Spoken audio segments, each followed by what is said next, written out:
Let's discuss this over a cup of coffee. Grab me a cup of coffee, else I'll fall asleep.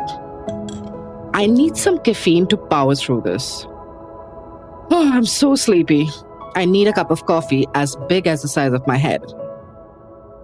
Sounds familiar? Yeah. Most of us have caffeine needs so deeply ingrained in our brains that 2 to 3 cups of coffee or tea at designated time slots of the day is as common as having 3 square meals. I mean, you may have your cup of joe with or without sugar, but 9 out of 10 adults will at least have some form of caffeine over the course of the day. These caffeinated beverages are actually called functional drinks. To put it simply, a beverage which has a function and not just an accompaniment to your meal. And the function of caffeinated beverages is to keep you awake and give you that extra energy when you're feeling tired. Add to that a spoonful of sugar and you're good to go for the next few hours without feeling tired. While Indians absolutely love their tea and coffee with sugar most of the times, a category of packaged beverages which contains a lot of caffeine and sugar and which has existed for decades and yet never given a lot of importance due to its small market size used to be energy drinks. But that is changing quickly. Energy drinks in India has existed for decades, and the market has always been dominated by Red Bull, which is currently priced at 125 rupees for a 250 ml can. The game changer was the launch of Sting by PepsiCo in 2017 at 20 rupees. Currently, it's available for 35 rupees for a 250 ml bottle. Close on Pepsi's heels, Coca-Cola relaunched Charged in 2023 for 20 rupees as well. A consumer may not have switched from his 10 rupees cup of chai to Red Bull, but they are more than happy to make that switch to an energy drink when the price is almost the same. From adolescents to adults, younger consumers are switching their cup of tea and coffee with energy drink for their daily caffeine needs. Sting और red bull अपने यहाँ बहुत बिकता है. मैं carton के carton मंगाता हूँ. काफी लोग लेकर जाते हैं. Mostly I drink Monster or Red Bull before I have my next game because it gives me energy, but I do sometimes drink it without any reason just because I like it. Can't even do without energy drinks, especially during my final exams. It really helps me study at night. It's better than just drinking Coke and all, na? At least give me energy. Gone are the days where Sachin saying Boost is the secret of my energy. In fact, the promise of energy is no longer good enough. Now your energy drink is expected to give you wings. Well, at least that's what they're trying to sell. Red Bull, which is the market leader in India, globally holds 13% of the energy drinks market. According to the company, they sold 12 billion cans in 2023. Red Bull is just a little behind the global market leader, Monster, which holds nearly 16% of the market share. But is this newfound love for energy drinks just a fad? Or is it because India has finally some affordable options? In order to understand how big this market is and how fast it is growing, I sat down with Howard Telford, research head, soft drinks market, Euromonitor International. In 2023, we'd sized the global energy drinks market in retail at about 63 billion US dollars, and then about another 15 billion emerging from on-trade channels as well. So if you think about energy drinks, where, you know, a lot of brands like Red Bull got their start, it's been one of the fastest growing, it's been one of the most successful major non-alcoholic beverage categories over a very long time. We also speak to a homegrown brand called Hustle by Radiohead Brands, who seem to have laser-sharp focus to tap into this growing category. Even if you go to Dubai or Singapore or in US, the caffeine quantity is 80 mg per 250 ml can in Red Bull. Red Bull has decreased the quantity as 75 mg per 250 ml can when FSSAI sets a rule. So now you can actually define an energy drink category or a caffeinated beverage category under FSSAI rules and regulations. But as energy drinks become a lifestyle beverage, we need to understand what are the regulations and risks for such a high amount of unfettered caffeine intake. We connect with Dr. Rupal Dalal, Professor IIT Bombay, who brings to light some important red flags around these products. They know that there is caffeine, they know it, but the effect of caffeine, they don't know the effect of sugar and the effect of all the other stimulants. So young adults and youngsters, they don't understand the repercussion of taking all this, the mixture of this liquid. They feel that, oh, it's going to give me more energy, it's going to stimulate my mind, it's going to help me focus. You are listening to The Morning Brief, and I'm your host, Shauburi Das. And this Friday, we will dig deeper into the highs and the lows of energy drinks.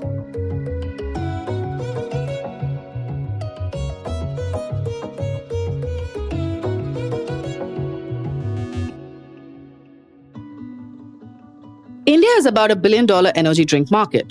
That doesn't sound big, but here is the potential.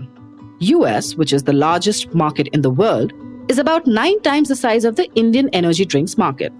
While we are albeit growing from a relatively smaller market size, the caffeine culture in a can is most definitely catching up fast. The energy drinks market in India is fairly crowded as of 2024. But one of the early big brands to set up shop in India was Red Bull, which continues to be the market leader in the country and has been in the country since 2009. Sting and Charged by PepsiCo and Coca-Cola, respectively, completely changed the market dynamics with their affordable price points.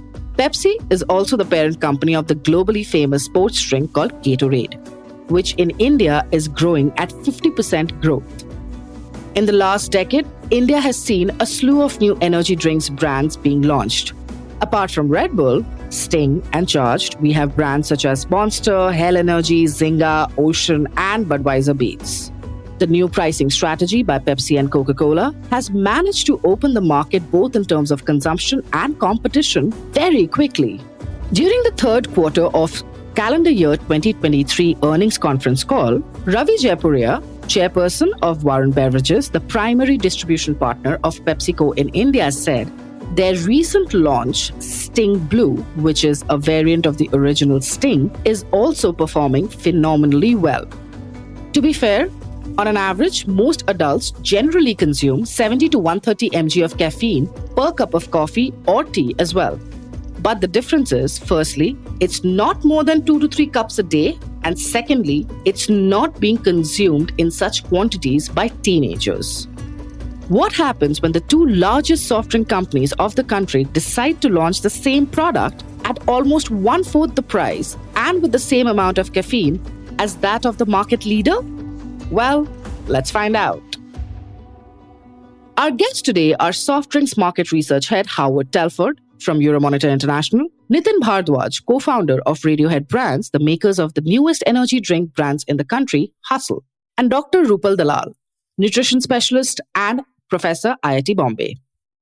To understand where India stands in terms of consumption of energy drinks from a global perspective, we decided to ask our questions to the experts directly.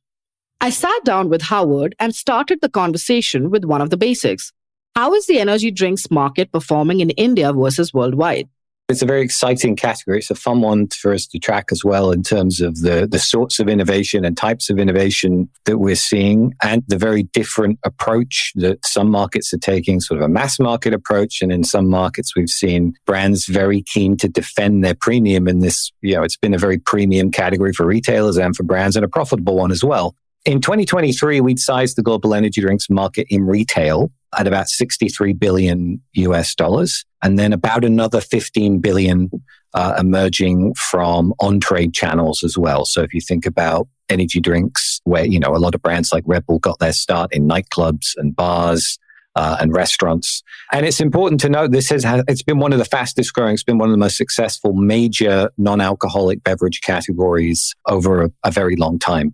So we had a dollar value CAGR of about 9%, which is very impressive for a major category like this since 2018 in those retail channels. And it's even faster in terms of volume growth. So this is still very much a consumption-led growth that we have seen in this energy drinks category. And I think some of this, the drivers of this on the consumer side, very much it's still dominated by productivity. For some consumers, this is replacing the morning coffee. For some younger consumers, it's all about productivity, performance, to some extent sports as well.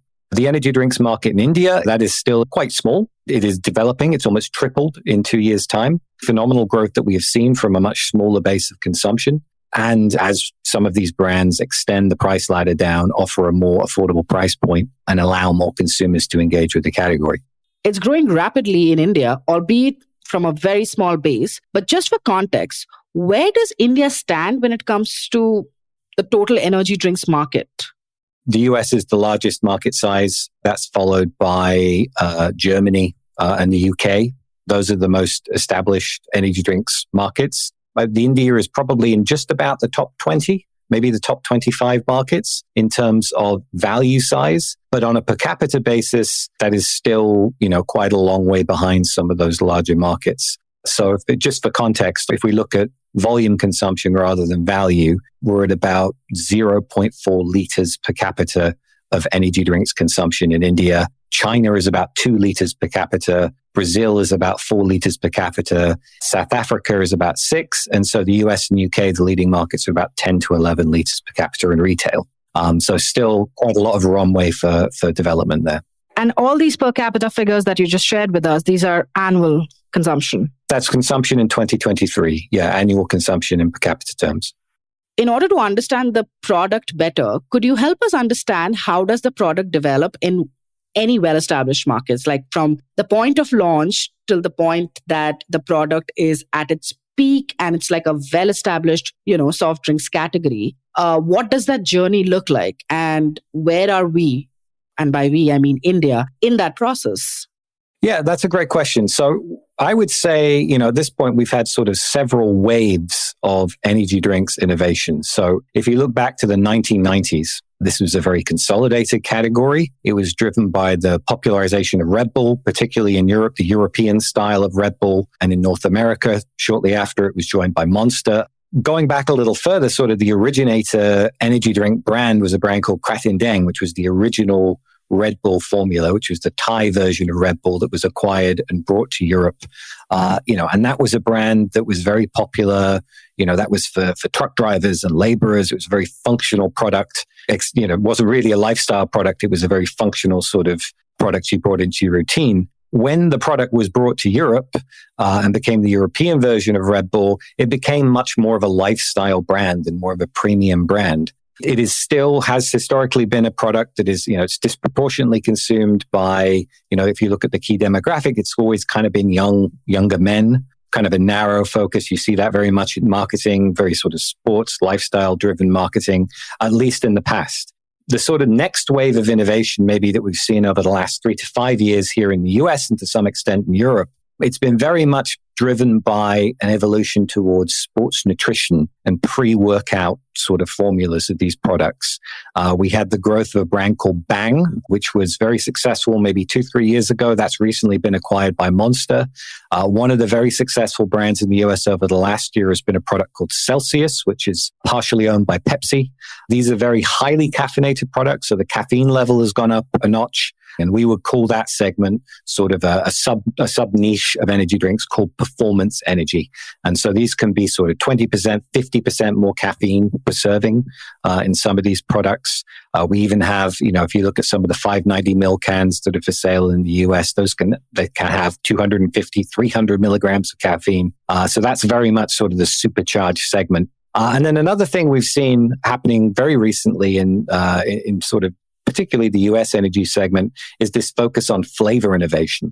So we've seen some of these sports nutrition brands like Ghost, for instance, they have a partnership with Mondelez that allows them to bring confectionery flavors, so candy flavors, into their energy drinks brands. Like C4, I mentioned Bang, they've been very successful in bringing some new flavors to their mix as well. Wow, that is very, very interesting, some of the things that you just shared. But I also wondering, apart from the obvious consumer cohort, which is who are the athletes, who are the primary consumers of this beverage in global markets, and what are you seeing in India as well? If we think about India, I think one of the things that we've seen, we mentioned kind of that price point and Sting and sort of a lower, sort of smaller package sizes, and what Sting were very smart in doing in sort of bringing, I think the can, typically the energy drinks category is a canned category. They use aluminum cans. I think Sting were one of the first to bring sort of a lower price PET plastic bottle to the category as well. And I think what they've been very successful in doing, yes, it is still kind of a male-oriented category, but they've sort of extended the reach to students and people that may not be able to afford some of the premium prices within that category that maybe a brand like Red Bull are offering. But now they have an option, that's available to them. So I think what's happening there is, you're bringing sort of lower income consumers, rising income consumers into the category. And there's also some evidence as well, particularly the brand like Sting, that this is something that is appealing outside of the urban core. So rural consumers, this is an option on the shelf that they can afford. It's an option that's competitively priced with other sparkling options as well. So, a brand like Thumbs Up or Coca-Cola or some of these sort of traditional sparkling options. So, yeah, I think that's two different models, but it is kind of breaking away from what was the traditional demo for this category. And in India, thanks to the new pricing band, the traditional energy drinks consumer cohorts are finally being able to afford the drink. But this is not the only new price band. The growth of energy drinks market has caught the attention of new age entrepreneurs as well. Hustle is one such brand. Priced at 60 rupees, the co-founder of the parent company, Nitin Bhardwaj, believes that those late teenagers who get introduced to the category with the help of Sting will eventually want to drink better, and has therefore priced his brand somewhere in the middle of Sting and Red Bull. How does the competition look like for a new age homegrown energy drink brand in India in 2024? We asked Bhardwaj. Welcome to the morning brief, Nitin. What made you guys launch an energy drink? See, from the very start, we defined us as a beverage company playing in innovative, cool and growing categories, command the premium pricing, which is like more than 50 rupees and plus. And first few years we had given to mixers category to create the non-carbonated mixers category to become the market leader in that space. And being a part of ED category for a long time, so ED category really attracts for its growth and still the growth potential. So here we are with the Hustle Energy Drink helpers and everyone in their daily hustle.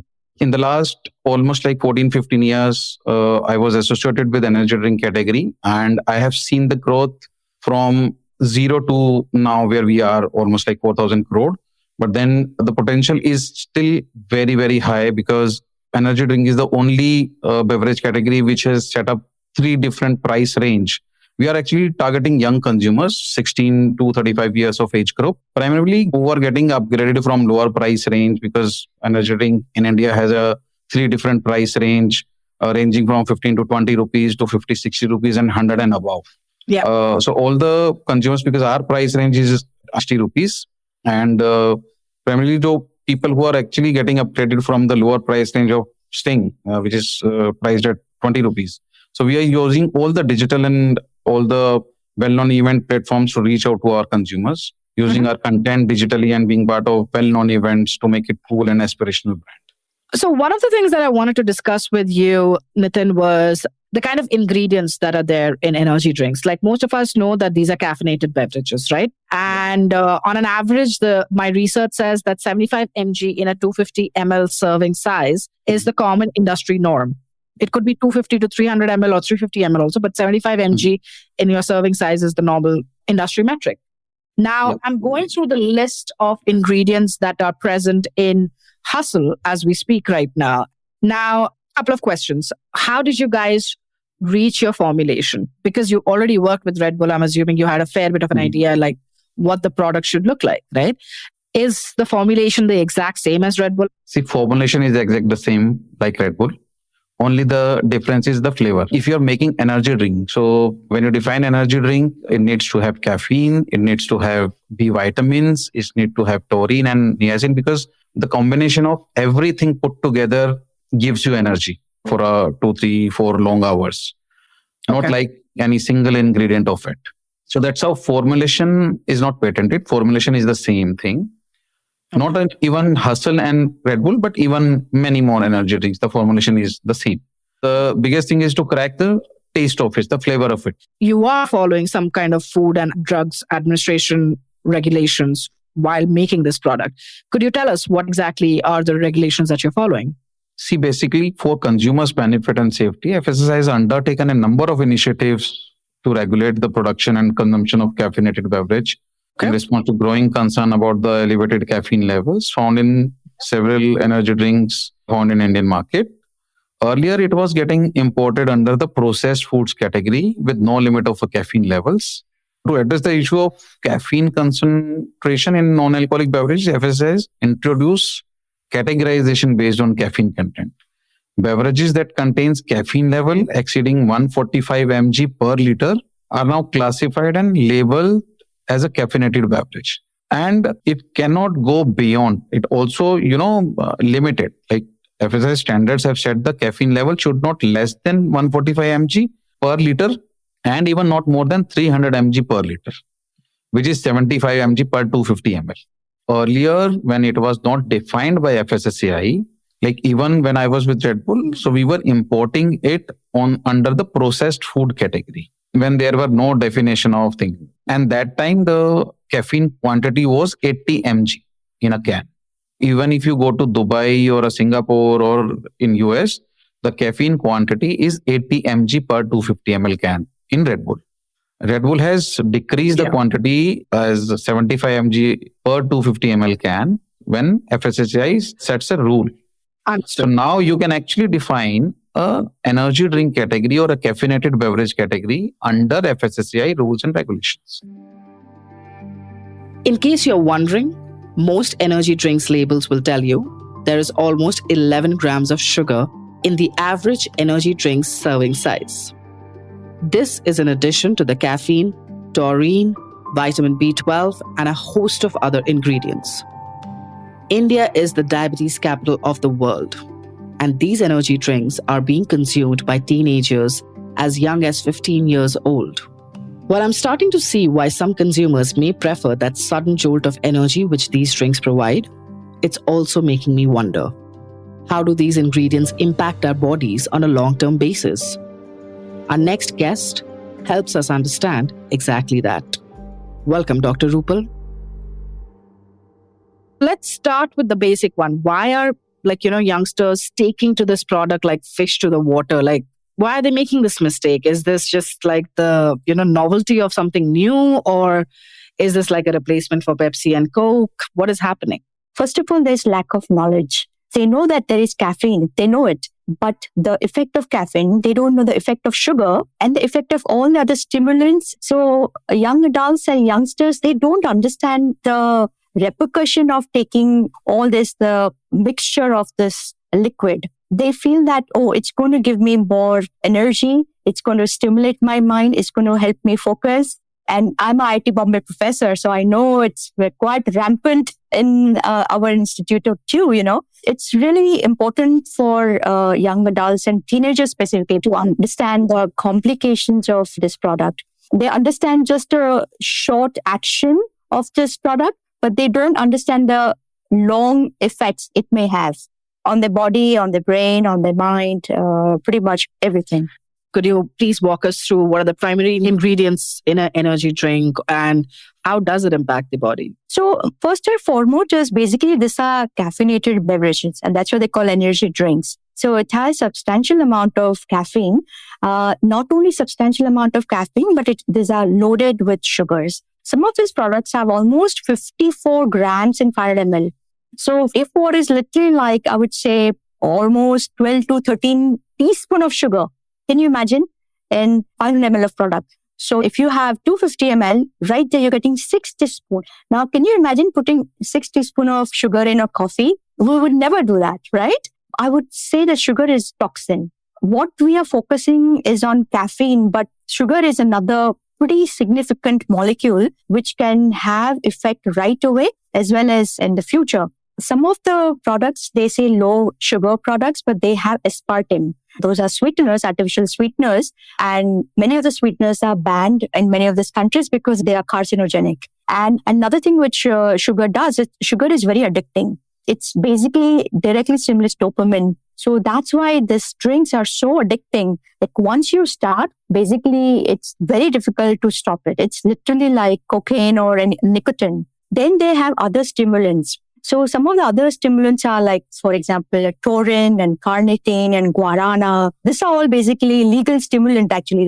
So it's not just caffeine which is causing the issue. It's basically caffeine plus sugar plus a lot of the stimulants. And this particular guarana plant, it is also used as a traditional medicine among Brazil's indigenous people. And then guarana seeds has surpassed coffee beans in the caffeine content. So you can imagine that, so once teenagers drink, it immediately causes a lot of stimulation of their brain cells. So this, and then of course it has a lot of other vitamins.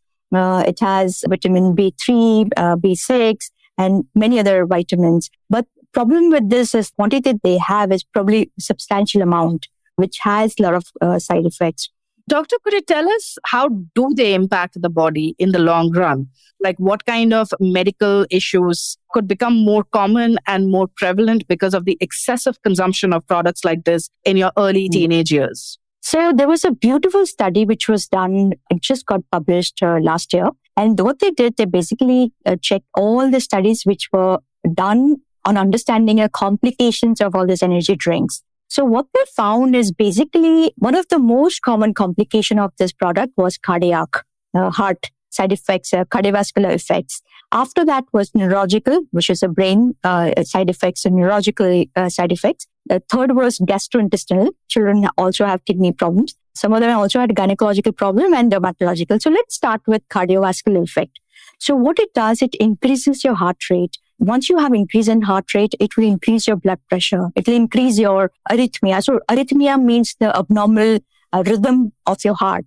Second one is neurological effects. So in neurological effects, what happens is as soon as people drink it, they may have anxiety. So in this study, basically 40% of those patients who had neurological complications, 40% of them had psychosis. Okay, so that's one of the most common issues.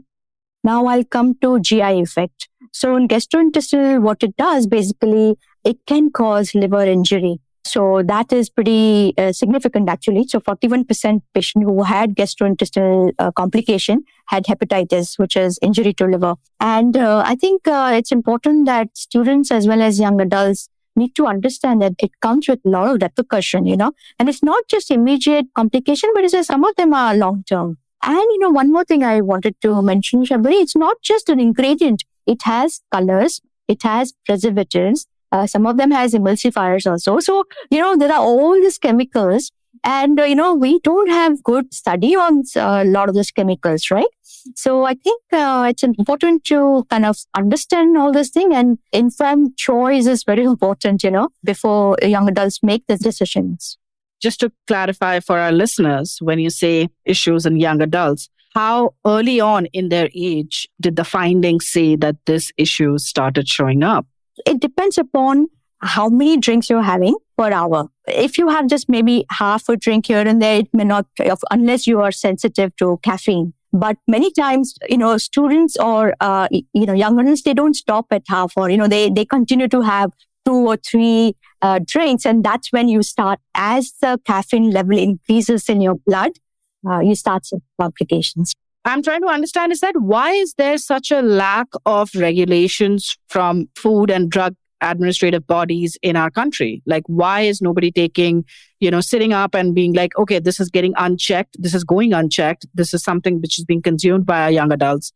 Why are there any safety regulations around it? So, main thing is, a lot of these corporates, especially big food, big pharma, they sit whenever there are policies being made. They have a lot of influence. They have huge lobby because they have a lot of money. And that is, I think, one of the most common cause, because as doctors, as working in this field for so many years, we try to push government to have restriction on sugar, restriction on a lot of this product, but it's very difficult to infiltrate. You know what I mean? And the other thing is also, these companies, they pay a lot, crazy amount to sports people, to our actors and actresses to promote these products. I mean, we have to really literally fight, as an activist to tell even one of the most famous actor not to promote Horlicks or not to promote any of those energy drink for young children. So by 30, by 40, we do see now very early onset of heart disease. And as I mentioned to you, this is government data. 5 to 9 years of age, already have 30% children who have high triglyceride. It will not leave anybody, and hopefully they will have that responsibility and not promote this kind of very detrimental products. But the truth is, with sports influencers to athletes backing this trend, the fizz and the buzz around these caffeinated drinks is growing. And this fad is not just because of pricing. While pricing has helped open up the market, we also have brands like Prime Energy Drink, which retails for nearly 1,000 rupees for a 500 ml bottle. One of the key trends which establishes that a consumer category has truly arrived in India is when there are 3 to 4 price bands within that category, targeting specific consumer audience. We saw similar trends in beauty, in aviation, and now in energy drinks. The total soft drinks market in India in calendar year 2023 was sized at nearly $10 billion. And this is expected to grow at a CAGR of 17% during 2023 and 2028 in terms of value. Energy drinks, which is a category within the soft drinks market of India, contributed to a little less than 8% of the total soft drinks market and is expected to grow at 16%. According to insights published by UCLA Health, 30% of teenagers in US and almost as high as 70% in Europe consume energy drinks regularly. American Academy of Pediatricians say the permissible level of caffeine for teenagers should not be more than 100 mg per day, which basically translates to the same amount of caffeine as that of 2 350 ml servings of a carbonated beverage. During October last year, the famous US-based fast food restaurant chain Panera Bread was sued for its drink called Charged Lemonade. The drink apparently contained nearly 390 mg of caffeine in its almost 900 ml serving size. The case against the restaurant was filed by the parents of a 21-year-old with pre-existing heart condition who died due to cardiac arrest caused due to the caffeinated beverage, as the parents claim. The restaurant since then has denied another death claim of a 46-year-old man, which happened in December, and a third lawsuit which came as recently as earlier this month, where a consumer claimed they have permanent heart issues now due to this beverage. While sugar is a permanent ingredient in all our packaged beverages, it combined with caffeine seems to be a tricky combination if not consumed in limiting quantities. For beverage manufacturers to push this category makes sense, as most of these companies rely primarily on carbonates, which is expected to grow at half the rate of energy drinks, that is at 8% during 2023 to 2028. Energy drinks is the next big category for them for obvious reasons. But the consumers need to be wary. Consuming energy drinks in a limited manner seems like an obvious safety measure. But like all consumer products, such as cigarettes and alcohol, which can be detrimental to health, energy drinks need to have a stronger and more vigilant regulatory framework. You have been listening to The Morning Brief, brought to you by The Economic Times. A big thank you to our guests, a shout out to the team that helped put the episode together, our producer Surohini Jan, sound engineer Indranil Bhattacharjee, and executive producers Anupriya Nair, Anirban Chaudhary, and Arjit Barman. Please like, share, and subscribe to the Morning Brief podcast on your favorite podcast platform to make sure you don't miss any episodes that we drop on every Tuesday, Thursday, and Friday. Thank you for listening in. Also, a very happy Republic Day to all our listeners from the team, The Morning Brief. All clips used in the episode belong to their respective owners. Credits are mentioned in the description.